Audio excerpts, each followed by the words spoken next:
افغانستان کا ذکر ہوتا ہے تو وہاں پر جنگ کا ذکر ضرور آتا ہے۔ ہم سب کی ذہنیت ایسی ہی ہو چکی ہے کہ افغانستان اور جنگ ایک دوسرے کے ساتھ جڑے ہوئے ہیں، لیکن آج ہم آپ کو افغانستان کے بارے میں کچھ دلچسپ باتیں بھی بتائیں گے اور حقائق سے بھی آگاہ کریں گے۔ افغانستان کے دارالحکومت کابل میں 2 KFC ریسٹورنٹس موجود ہیں۔ KFC جس کا مطلب کینٹکی فرائیڈ چکن ہے، لیکن افغانستان میں اس کو کابل فرائیڈ چکن کہا جاتا ہے۔ شاعری افغان کلچر کا ایک اسپیشل حصہ ہے۔ افغانی اپنی کہانیوں کو شاعری کے ذریعے 1000 سال کے عرصے سے لے کر اب تک پہنچا رہے ہیں۔ تھرسڈے کی رات افغانستان میں شاعری کی رات قرار پاتی ہے۔ ہرات شہر جو کہ مغرب کی طرف واقع ہے، وہاں پر عورتیں، مرد اور بچے ایک دوسرے کے ساتھ مل کر پرانی اور جدید طرز کی شاعری پیش کرتے ہیں، اور یہ رات ٹریڈیشنل میوزک کی رات بھی ہوتی ہے، جہاں پر شاعری سنائی جاتی ہے اور اس کے علاوہ چائے وغیرہ بھی پی جاتی ہے۔ دنیا کا سب سے خطرناک اور جنگلی کھیل افغانستان میں کھیلا جاتا ہے، جس کا نام بزکاشی ہے، بزکاشی یا گوٹ گریبنگ۔ اس میں کھلاڑی گھوڑوں کی پشت پر بیٹھ کر ایک دوسرے سے مقابلہ کرتے ہیں، جس میں بکری کے جسم کا مقابلہ ہوتا ہے۔ جس کے پاس بکری کا جسم ہوگا وہ اس کو ایک مخصوص دائرے میں پھینکے گا تو وہ جیت جائے گا۔ قندھار ایئر فیلڈ جو کہ افغانستان کے ساؤتھرن حصے کی طرف واقع ہے، یہ دنیا کا بزیسٹ ایئرپورٹ ہے، اور یہ ایک ایسی لوکیشن ہے جہاں پر نیٹو کی فل ایئر ٹریفک فیسلٹی موجود ہے۔ آپ کو یہ بات جان کر حیرانگی ہوگی کہ افغانستان کی کرنسی کو کہا جاتا ہے، جبکہ وہاں کے رہنے والے لوگوں کو افغانز کہا جاتا ہے۔ 1747 میں احمد شاہ درانی نے اس موجودہ افغانستان کا نام اسلامک اسٹیٹ آف افغانستان رکھا تھا، اور آج جو افغانستان موجود ہے یہ احمد شاہ درانی نے ہی اس کا اسٹرکچر تیار کیا تھا۔ افغانستان کے کھانے پینے کی چیزوں میں نان اور پلاؤ سب سے زیادہ کھائی جانے والی چیزیں ہیں۔ افغانستان میں بہت زیادہ نیچرل قیمتی پتھر موجود ہیں، جن میں سلور، زنک، گولڈ، کاپر اور آئرن اورز شامل ہیں۔ اس کے علاوہ پیٹرولیم اور نیچرل گیس کے ریزروائرز بھی نارتھ افغانستان میں کثیر تعداد میں پائے جاتے ہیں۔ اوپیم ایک پودا ہے جس سے ہیروئن بنتی ہے۔ یہ سب سے زیادہ افغانستان میں پروڈیوس کیا جاتا ہے، اور یورپ میں جانے والی 80 to 90% ہیروئن اسی پودے کی بنی ہوتی ہے۔ افغانستان میں 99% لوگ مسلمان ہیں، جبکہ صرف 1% باقی مذاہب کے لوگ بستے ہیں۔ افغانستان میں دنیا کے مشہور ترین قالین اور پردے بنتے ہیں۔ افغانستان میں مینار جام دنیا کا دوسرا اونچا مینار ہے۔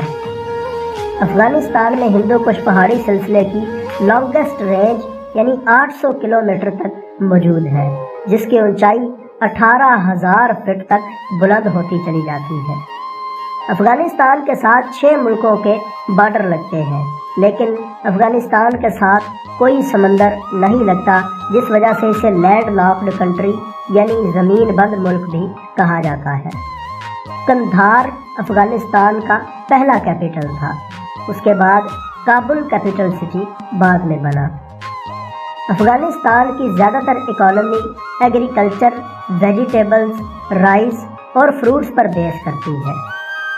امریکیوں کی طرح افغانز بھی گاڑی رائٹ سائڈ پہ چلاتے ہیں۔ افغانستان سب سے کم ترقی یافتہ ممالک میں شامل ہوتا ہے۔ اس کے علاوہ ہیومن ڈیولپمنٹ بھی سب سے پور ہے۔ افغانستان میں شرح خواندگی صرف 28.1% ہے، یعنی 71.9% لوگ ان پڑھ ہیں۔ افغانستان کی تاریخ سکندر اعظم کی یہاں آمد کے بعد مرتب ہونا شروع ہوئی۔ تاریخ میں افغانستان کو آرینا، ارکوزیا اور خراسان کے ناموں سے پکارا جاتا تھا۔ افغانستان وہ سرزمین ہے جہاں کئی عظیم سلطنتوں نے اپنے دارالحکومت قائم کیے، جیسا کہ کشانز، گریکو بیکٹرینز، کابل شاہی، سامانی، غزنوی، غوری اور اسی طرح کے مختلف دارالحکومت بنائے گئے۔ تجارتی راستے کی وجہ سے افغانستان کو سینٹرل ایشین راؤنڈ اباؤٹ بھی کہا جاتا ہے۔ حالانکہ افغانستان کی جدید ریاست 1747 میں قائم ہوئی، لیکن تاریخ لکھنے والوں کے مطابق پچھلے 50,000 سال سے انسان یہاں پر آباد ہے۔ اسلام سے پہلے یہاں ہندو مت، یہودی، بدھ مت اور زرتشت مذاہب کے لوگ موجود تھے۔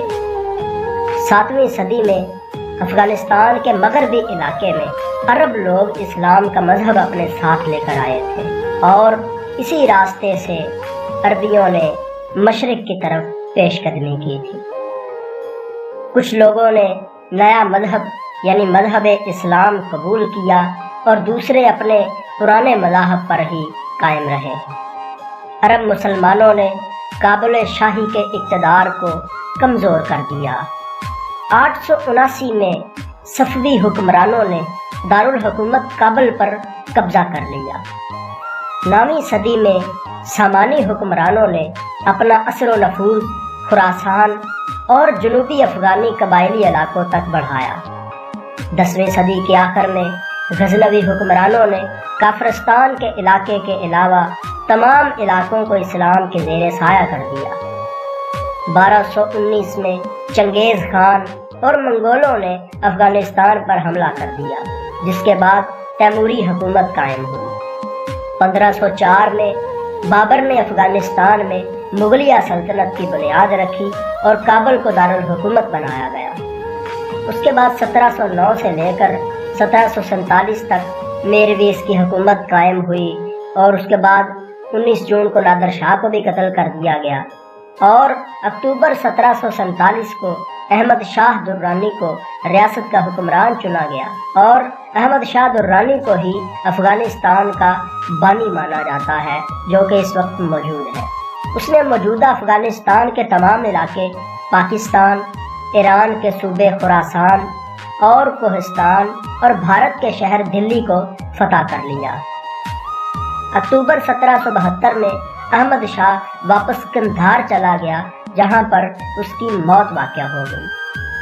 19ویں صدی میں اینگلو افغان جنگوں کے بعد انگلینڈ کا افغانستان میں بہت زیادہ اثر و رسوخ ہو گیا، جو کہ 1919 تک جاری رہا۔